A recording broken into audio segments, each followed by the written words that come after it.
En cas d'alpha-manocidose, les signes et les symptômes de la maladie se manifestent au niveau de nombreux systèmes et organes. Le faciès est défini comme grossier car il est caractérisé par un front proéminent avec des prépondérances frontales évidentes, des sourcils arqués, un nez aplati, une macroglossie, des dents largement espacées et un prognatisme. Une viscéromégalie, c'est-à-dire une augmentation du volume de la rate et du foie due à l'accumulation d'oligosaccharides, peut également survenir. Les infections récurrentes sont caractéristiques et les patients sont souvent atteints d'otite moyenne récurrente, d'apnée du sommeil et de ronflement. La surdité et les défauts visuels dus à l'opacité de la cornée sont également fréquents. En outre, les anomalies du squelette telles que la kyphose ou les bosses, principalement dorso-lombaires, ainsi que la dysplasie de la hanche, le genou valgum et les pieds plats sont également fréquentes. Il peut également y avoir des anomalies cardiaques, ainsi qu'un retard dans les aptitudes cognitives et le langage chez les enfants. Un retard mental associé à des troubles psychiatriques et comportementaux chez les adultes. En outre, il peut y avoir un retard de croissance chez les enfants et les adultes peuvent être de petite taille. Tous ces signes et symptômes réunis déterminent un certain degré de handicap intellectuel et moteur qui affecte inévitablement la qualité de vie du patient. Les signes et symptômes présents dans l'alpha-manocidose peuvent varier considérablement et avoir différents degrés de gravité.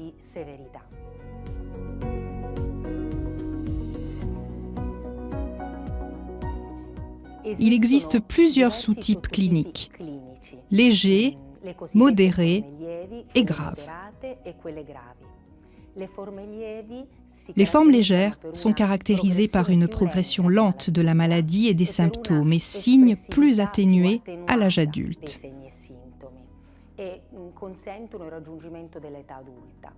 Les formes modérées sont généralement reconnaissables chez les enfants d'âge scolaire et se caractérisent par la surdité, le retard mental et l'ataxie, généralement entre la 2e et la 3e décennie de vie. Enfin, les formes graves sont immédiatement reconnaissables et impliquent de graves anomalies squelettiques et une atteinte sévère du système nerveux central. L'hétérogénéité clinique dans la présentation de la maladie a conduit à des difficultés dans la reconnaissance de l'alpha-manocidose, entraînant un retard de diagnostic qui peut atteindre jusqu'à 6 ans, voire plus. Aujourd'hui, nous disposons des outils nécessaires pour pouvoir reconnaître rapidement la maladie, ce qui permet un diagnostic précoce et le lancement opportun d'une thérapie spécifique.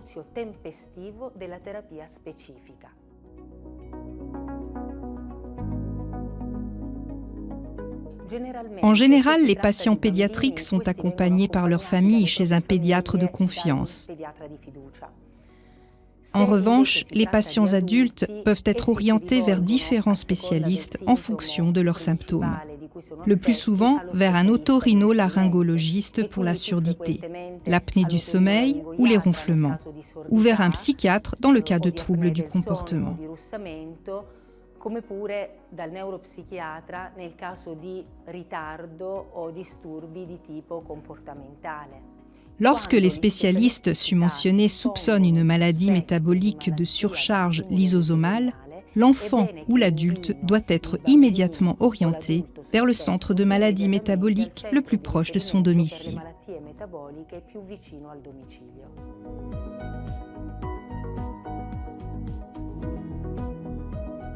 Le diagnostic de l'alpha-manocidose est d'abord clinique.